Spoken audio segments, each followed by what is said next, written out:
নমস্কাৰ বন্ধু বান্ধৱীসকল, এই লকডাউনত আপোনালোকৰ ঘৰত থাকি নিশ্চয় আমনি লাগিছে। গতিকে আহকচোন আমি আজি জলকীয়াৰ আচাৰ বনাওঁ। জলকীয়াখিনি গছৰ পৰা ছিঙোতে সদায় ঠাৰিডাল থকাকৈ ছিঙিব, নহ'লে জলকীয়াখিনি ধুওঁতে তাত জলকীয়াটোত পানী সোমাই যোৱাৰ চান্স থাকে। মই জলকীয়াখিনি বাৰীৰ পৰা ছিঙি আনি গছৰ পৰা ভালদৰে ধুই পেলাই শুকুৱাই লৈছোঁ। মই সম্পূৰ্ণ এদিন এটা ৰ'দত শুকুৱাইছোঁ, যাতে গাত অকণমানো পানী লাগি নাথাকে আৰু জলকীয়াবিলাকো অলপ অলপ শুকাই যায়। এতিয়া মই এই জলকীয়াখিনি ঠাৰিবিলাক ছিঙি জলকীয়াটোহেঁত মই দুটুকুৰা কৰি ল'ম, ডাঙৰটোহেঁত। আৰু যদি যিবিলাক সৰু জলকীয়া সেইবিলাক মই গোটা কৰি থাকিবলৈ দিম, ডাঙৰবিলাক মই দুটুকুৰা কৰি ল'ম। এতিয়া মই এইখিনি ছিঙি লৈছোঁ। এতিয়া মই জলকীয়া ঠাৰি গুচোৱা হৈ গ'ল। এতিয়া মই জলকীয়াখিনি ডাঙৰ জলকীয়াখিনি এইদৰে এখন কাঁহীত দুটুকুৰা কাটি ল'ম। জলকীয়া আচাৰ বনাওঁতে বা কাটোতে ধুওঁতে ছিঙোতে সদায় সাৱধান হ'ব, কাৰণ জলকীয়া জালটো বেছি। আপোনাৰ হাতত যদি জালটো লাগে বহু দেৰিলৈকে আপোনাৰ হাত পুৰি থাকিব, আৰু যদি হাত আপোনাৰ পুৰেও তেতিয়াহ'লে আপুনি অলপ নাৰিকল তেল ঘঁহি আধা ঘণ্টামান থৈ দিলেই আপোনাৰ হাতখনৰ পুৰণিটো ভাল হৈ যাব। মই নিজে ব্যৱহাৰ কৰি পাইছোঁ, গতিকে আপোনালোকেও নাৰিকল তেল ব্যৱহাৰ কৰি চাবচোন যদি জলকীয়া পুৰে হাত। এইদৰে মই এতিয়া জলকীয়াখিনি কাটি লৈছোঁ। সৰুবিলাক নাকাটো, মই ডাঙৰবিলাক দুটুকুৰাকৈ কাটি লৈছোঁ। মই পকাৰ লগতে কেঁচা জলকীয়াও দুটামান লগাই দিছোঁ। এইদৰে মই জলকীয়াখিনি কাটি ল'ম। এয়া মোৰ জলকীয়াখিনি কটা হৈ গ'ল। ডাঙৰখিনি দুটুকুৰাকৈ কাটি দিলোঁ, সৰুখিনি মই কটা নাই, সৰুবিলাক মই গোটাকৈ থৈ দিছোঁ। এতিয়া আমি আহকচোন জলকীয়াত কি আচাৰ ব্যৱহাৰ কৰিম তাকে চাওঁ। এয়া মই জলকীয়াত দিবলৈ লৈছোঁ পাঁচফোৰণ মোৰ 2-3 চামুচমান আছে। মই ভালদৰে ভাজি পেলাই খুন্দি লৈছোঁ। আৰু এয়া জলকীয়া ৰং এচামুচ, আৰু এইখিনি 2-3 চামুচমান বগা সৰিয়হ মই পিচি লৈছোঁ। পাঁচফোৰণখিনি ভালদৰে মিহিকৈ পিছা নাই, অলপ গোটা হৈ থাকিলেও একো নাই। এতিয়া আহকচোন এই গোটেইখিনি মই জলকীয়াখিনি দি পেলাই মিলাই দিওঁ।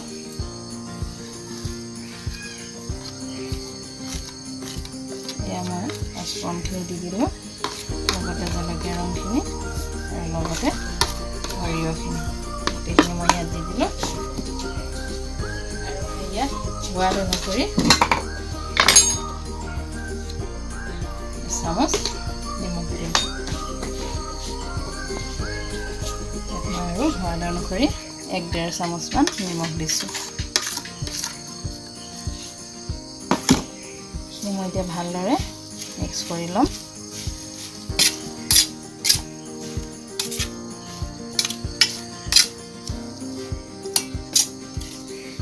এটা অকণমান তেল দি দিম ভালদৰে মিক্স হ'বলৈ। মিঠাতেলখিনি মই 1 কাপ লৈছোঁ, দেখিছে। মিঠাতেলখিনি মই গৰম কৰি লৈছোঁ, কেঁচা মিঠাতেল দিয়া নাই, কিন্তু মই সম্পূৰ্ণ ধোঁৱা ওলাই যোৱাকৈ গৰম হ'বলৈ দিয়া নাই। অলপ কেঁচা গোন্ধটো গ'লেই হ'ল, ইমানখিনি গৰম কৰিলেই হ'ল। বেছি ধোঁৱা ওলাই যোৱাকৈ মই গৰম কৰি লোৱা নাই, তো কেঁচা গোন্ধটো যোৱাকৈ গৰম কৰিছোঁ।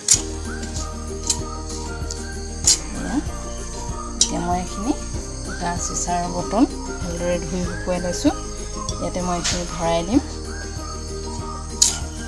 সদায় আচাৰত শুকান চামুচ আৰু শুকান বটল ব্যৱহাৰ কৰিব লাগে। পৰাপক্ষত আচাৰ সদায় চিচাৰৰ বটলত ৰাখিব লাগে, তেতিয়া আচাৰখিনি অলপ বেছি দিনলৈ ভাল হৈ থাকে।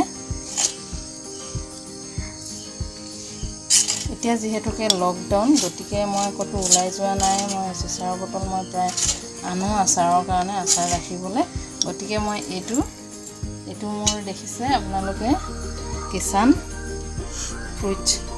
ৰিয়েল ফ্ৰুটছ জামৰ হয়, এই বটলটোতে মই ৰাখিছোঁ।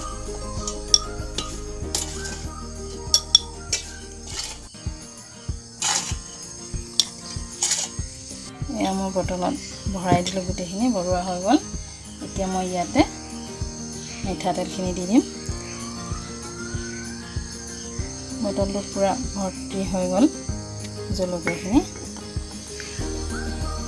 এতিয়া মই ইয়াত মিঠাতেলখিনি লাহে লাহে ঢালি দিছোঁ মিঠাতেলখিনি প্ৰায় ডুব যোৱাকৈ হ'ব লাগে যদি কম যেন দেখোঁ মই পিছত আকৌ গৰম কৰি দি দিম প্ৰায় ভৰ্তি হৈছেগৈ এতিয়া মই 2 কাপ মিঠাতেল ঢালি দিলোঁ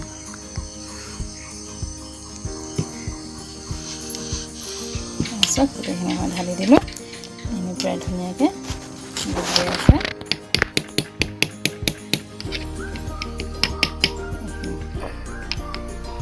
তাৰপিছত গৰম জলকীয়া আছে এতিয়া ধুনীয়াকৈ এখন ঢাকনখন হাৱা নোসোমোৱাকৈ টানকৈ বন্ধ কৰি মাজে সময়ে ৰ'দত দি থাকিব ৰ'দত দি থাকিলে আচাৰ বহু দিনলৈ ভালে থাকে আৰু ৰ'দত দিওঁতে আচাৰ ৰ'দত দিওঁতে সদায় ঢাকনিখন খুলি পেলাই ৰ'দত দিব লাগে ঢাকনিখন খুলি ৰ'দত দিব সদায় আচাৰ ৰ'দত দিওঁতে মাজে সময়ে ৰ'দত দি থাকিব এইখিনি আপোনালোকে বহু দিনলৈ খাব পাৰিব আৰু ইয়াত শুকান চামুচ ব্যৱহাৰ কৰিব সদায়